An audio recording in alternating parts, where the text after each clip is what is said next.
oblikovanje političnega miru, dajanje za socialo za naslednje pol leta do volitev. Hvala lepa. Sigurno imate kakšno vprašanje, še vsebinska povezana z temo današnje novinarske konference, tako da kar izvolite. Pa tudi, če s kakšno drugo temo, tudi lahko, ne? Seveda. Zdaj sem zelo izčrpen, ne, z številkami, egzaktno. A ste mogoče seznanjeni, kako se bodo odvale občine? Zdaj zaprosili so za sestanek? Ja, seznanjen. Skupnost občin in združenje občin seveda sta se odzvali na to in lahko, ne vem, lahko vam tudi to dam. Ja, lahko vam to dam, tako da.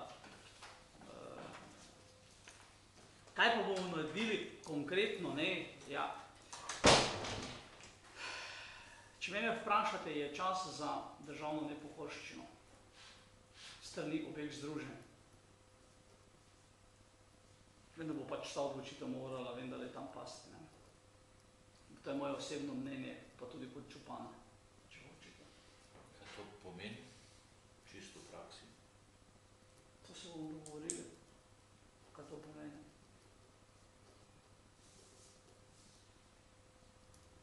Glede, občine smo enostavno postali hlapci, ne?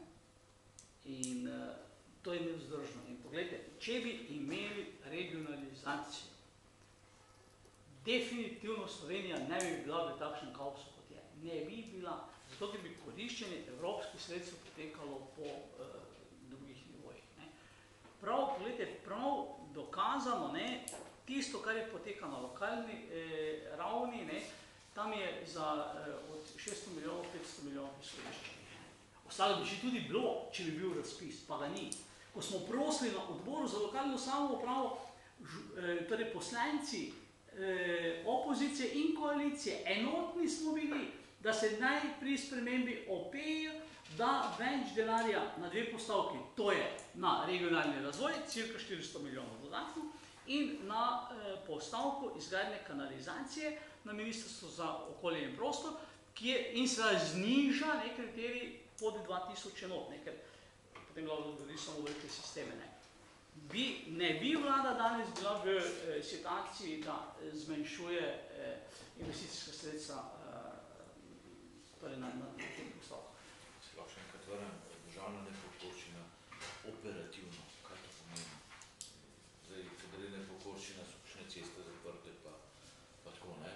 Zdaj, v kakšnem smislu? Ja, spravim, to je stvar dogovora, vse to je po mojem možno. Glejte, v državni nepokorščini...